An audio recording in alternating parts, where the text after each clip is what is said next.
Leasehold and Freehold Reform Bill. It was rushed through when the election started. Is this good news for landlords? That is the topic today on Property Answers Election Special. And joining me, the best in the industry, John and Ranjan. Feeling good about this one? Well, I'm very thankful you've said that. It's a very nice thing to say to Ranjan. There'll be lots more of that, don't worry. Don't forget to like and subscribe to this video as well. And if you have any questions, please do get in touch with the show too. So here we go. Let's start, shall we? Shall I go for it? Yeah, go for it. Okay. Go for it. Good news for landlords? Well, the Act, which is the Leasehold and Freehold Reform Act, became law on the last day of Parliament.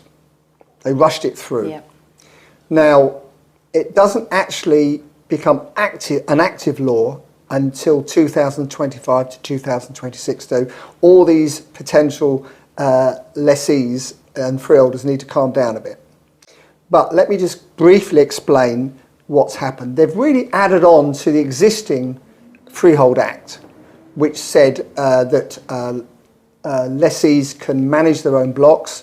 They can buy the freehold off an existing freeholder, and I've had that done to me. They can also, this Act allows them to reduce the fees they would have been paying under the old Act to do so, infringement costs and all the rest of it to do so, including insurance, which has been a bit of a scam for many landlords for many years. They just put a lot of money on it. They can't do that anymore and charge it out to the tenants or the lessees.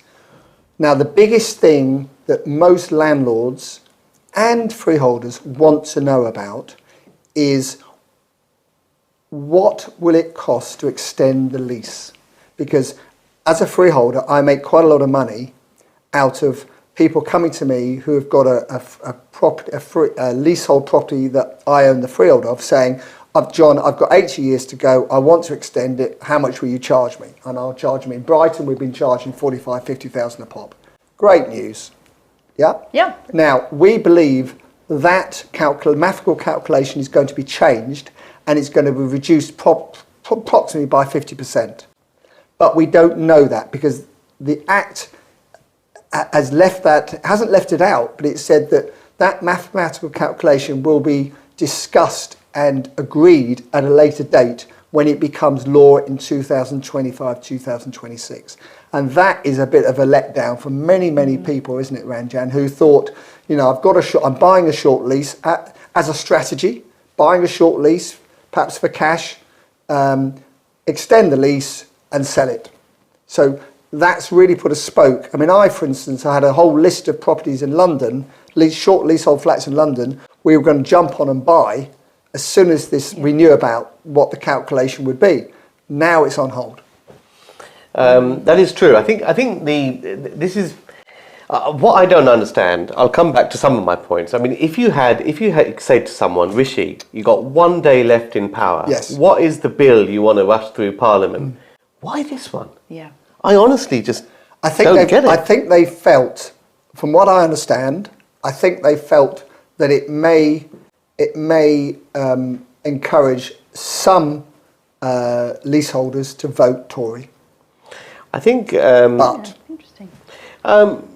Maybe, but I think there are a couple of things here. I think from an investor point of view, a lot of smaller investors have buy-to-let flats and leasehold blocks, and it will give a little bit of certainty, no more lease ticking time bomb. And one of the big elephants in the room with buy-to-let on with a leasehold flat is you don't actually know what your profit's going to be, because a big chunk of your cost is taken away by service charges.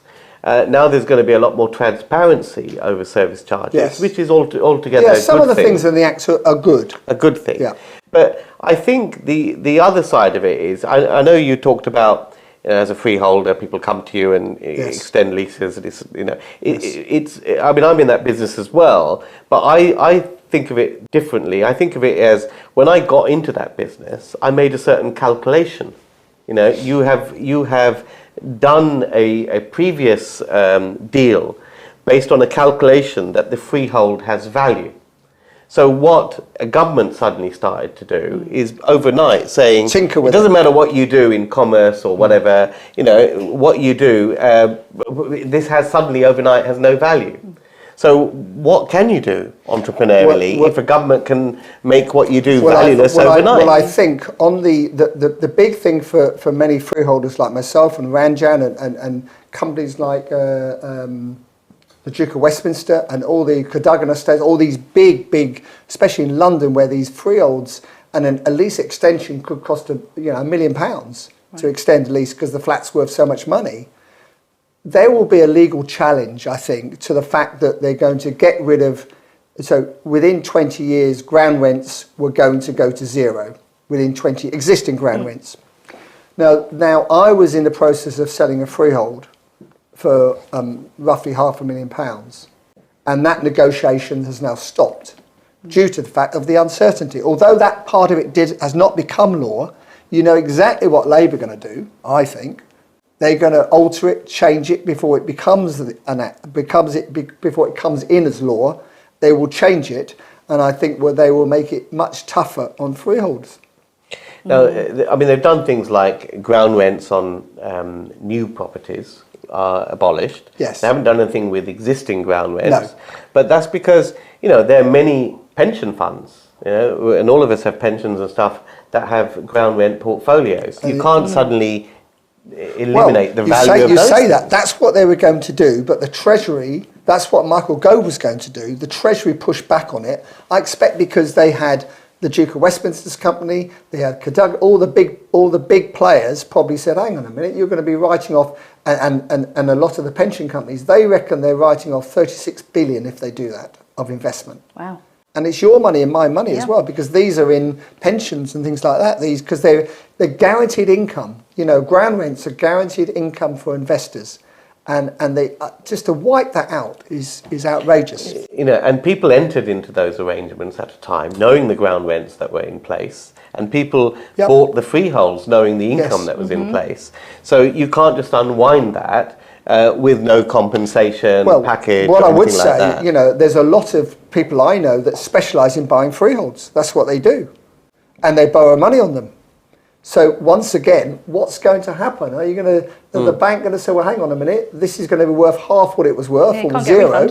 Well, I borrowed more than half. Yeah. Well, what's going to happen? So I think the Labour, the new government's likely to be Labour coming in, has got to think very, very carefully about this, because obviously the Tories bottled it at the end by not bringing in the ground rent rule of zero for existing ground rents. And I think if Labour want to reactivate that, which I think they will want to, it could really cause a massive problem, not just to freeholders, but to the government as well. Because if there's a legal challenge that could go on for years and years and years, in the meantime, no one will be able to sell these freeholds. That's the other problem. But what does it mean for people watching this who are doing small developments? And I talk a lot about commercial to residential conversion and doing small schemes with blocks of flats. Here's what it means.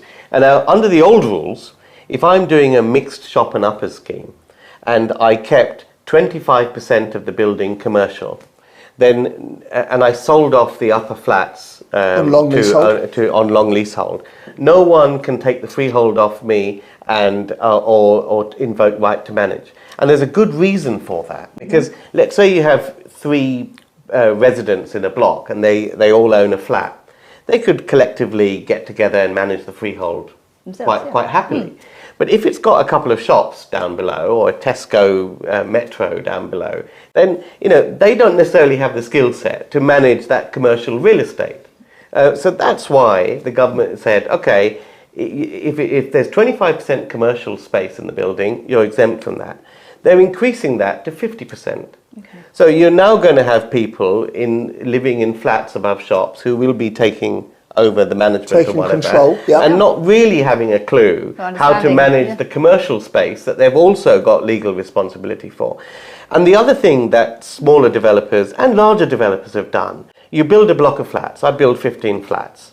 And have you ever done 15 in one go? Yeah, I've done 15 in one go. Oh, 15? Yeah, of course. Goodness More than me. that. But Very anyway, good. that doesn't matter. No, 10, 15. not 150 then. No, I haven't done that. I've chosen. Just so I mention it. I've It's a numbers chosen. game now. That's my risk profile. I like to do the smaller developments, and Okay. there's. But the aggregate value is not bad. To be in some fair, of these. Ranjan, there's a place for you. There's a place for There's a everything. place for your sort of But development. anyway, make me lose my thread, Sorry. and it's an important thread. So you're building 8 flats, say. You sell off 5, and you decide to keep 3. Yeah. So you'll sell off 5 as individual long leaseholds, and you'll keep 3 on the freehold. Now that was quite a good strategy because you basically keep control over the whole block. Because for anyone to buy you out, they've got to buy the 3 flats out as well. Now what they've said is that if the landlord basically owns other pieces of the demise in the freehold, you're forced to do a leaseback. Yeah. So they will take away the freehold and Give you a will just get a long lease. 990 year lease. Yeah, So it is very strange that the Conservatives have done this, which seems to be a robbing of value. I think they've gone too far. I didn't think it was necessary. I think the existing rules that were brought in, by the way, by Margaret Thatcher all those years ago. And do you know who started talking about getting rid of leasehold properties? Tell us. Randolph Churchill back in 1890 stood up in the House of Commons and made a speech about leasehold and how it should be Did you listen reformed. to that speech? How it should be. So Winston Churchill's father. Wow. How about that? Oh, brilliant. Yeah. Bit of knowledge, viewers. Yep. It's been talked about for a long time, and I think recently, there have been some overzealous profiteering from the existing rules, and I think it's particularly by some larger developers who basically wanted to sell all their flats and fatten up what's left so that can be sold as an asset, and that means basically excessively charging the leaseholders. Oh, looking at me for when you said that. We've never done anything like that. I think the bigger. I think you're absolutely right. This is all these new enforcing the existing rules. Really, it is, and stepping it up even further, which I don't think is really necessary. It's all been created by some of the big developers who at one point were selling leasehold houses up north. So this is how it all came about originally. That's been scrapped, by the way. That's now been totally scrapped, thank goodness. It was a bonkers idea, but it was a way of managing and making money out of service charges and everything else. That's all gone. I'll give you a bit of history now. Here we go, story time. The origination of leasehold houses was, because most of them started in mining areas, is to do with the coal mining rights underneath and the mineral rights underneath, and is to maintain all of that sort of stuff. But then it got extended to, but now it's been abolished altogether. Yeah. So you see a lot of them in coal mining areas. You do. But with this one, it's a bit like the renters reform stuff. You really wonder why this government had to do it. A Conservative government. It's far more of a Labour policy, you would have thought. And like we've said before, the Conservatives have really done the hard work already for Labour. All Labour needs to do is tinker with these laws slightly to make them more socialist. What do you think they can do? Well, I think they may well try to get rid of any existing ground rent, which is what this government wanted to do, but it got pushed back by the Treasury. That's one thing. And they may also try, and I hate to say it, they may also try to make any lease extension free of charge. I think the other thing that dismayed me in this one is that about the costs issue. Because when a leaseholder wants to extend the lease, you have to get the thing valued, professionally valued, and there's some costs incurred, legal costs or whatever.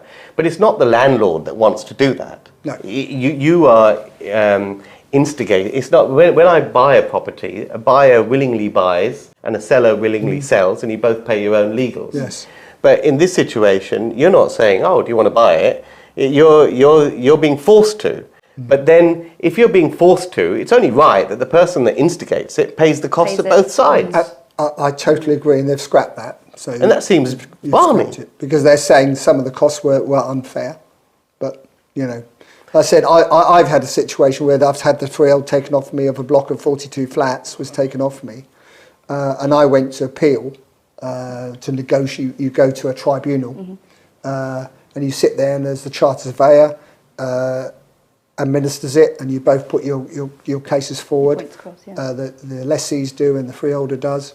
And then an amount is decided, and there's no right to appeal whatsoever. That is it. No right to appeal. End of, yeah. So everything is loaded on the tenant stroke leaseholder side and against the freeholder. Yeah. So we've done a lot of videos on this channel about for buy-to-let, residential buy-to-let, Yes. whether it's worth focusing on freehold properties or leasehold Yes. flats. If you were looking for a property just to rent out and do buy-to-let, do you think this puts leasehold properties back into play, or would you stick with freeholds? That's a very good question, and that is definitely a title for another show.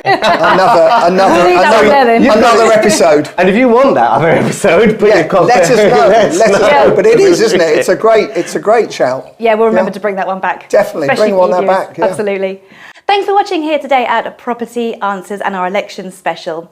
Don't forget to like and subscribe this video, and of course, comment below like John and Ranjan said. See you soon right here on Property Answers.